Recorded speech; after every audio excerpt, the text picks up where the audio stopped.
Okay, let's see if I do anything dumb. Um, this is the ROM-RAM board here, and this is the inverter that's kind of the root of everything. There's a chip select on the RAM, and there's a chip select on the ROM, and the chip select for the RAM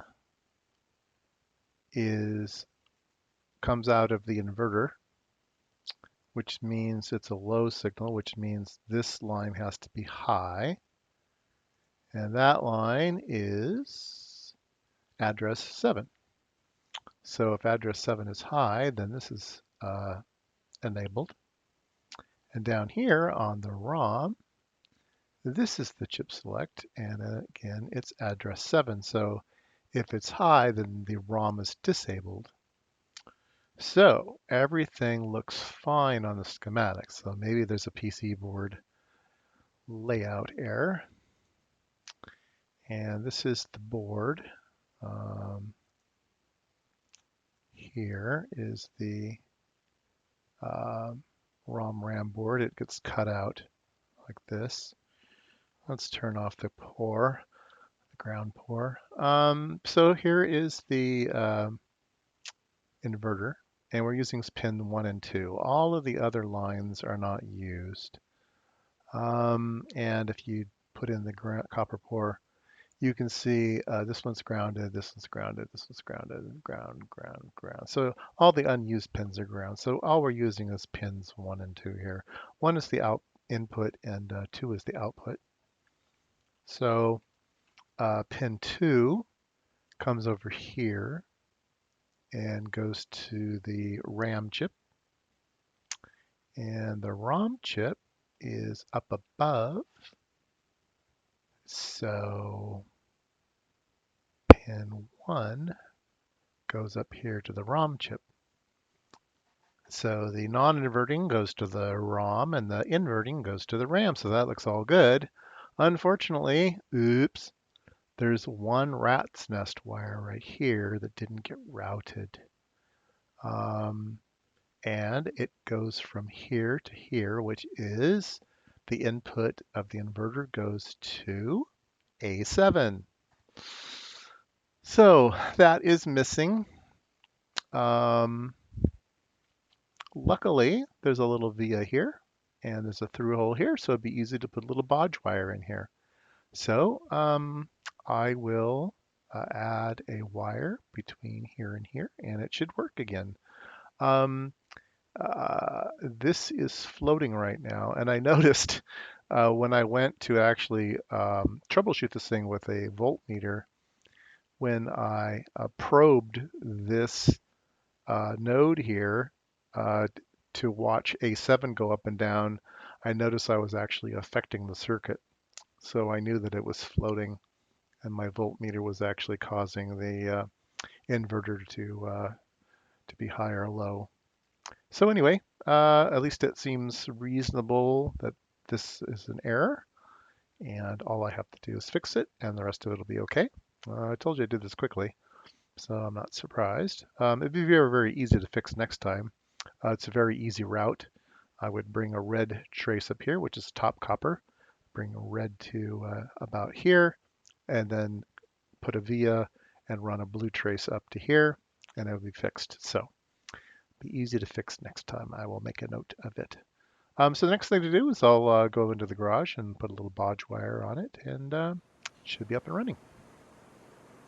All right, here's the fix.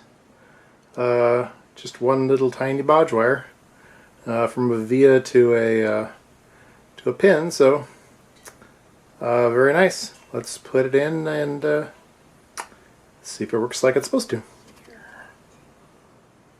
Should go here. Okay. And let's see, this is the read, and this one is the write. And this one is the address. All right, let's turn it on. Yeah, okay. So we're going to put in address 0, which we already have. We're going to write this bit pattern here. We're going to write that. And then we're going to enable the bus, and there's nothing there. Okay, good. That's because we were writing to fictitious ROM space, which there's nothing there. So let's address this to 128. So there we go. Now we're addressing, hopefully we're addressing the RAM chip. And now when we put in some oddball number, we're going to put that into memory. That's this one. Now we should have written it to address 128. And when we assert the bus, there we go. Works. Yay! So, baud wire works. So we should have a ROM-RAM board. So now we should be able to write a program and put it into ROM, and we should be able to address that and single step through it, write a program. So the way that it would work is that we have this microcode machine. So it has 16 instructions per 16 microcodes per instruction. So we should be able to write a program that clocks this 16 times, and on the 16th instruction would be an increment program counter.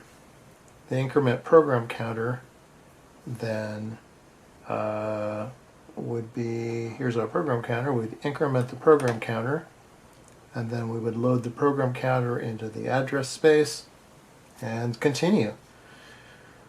So we're getting much closer to actually running a program. We've run a microcode program. We saw that, but now we should be able to write more single instruction programs that have 16 microcodes per instruction. So we'll see how that goes.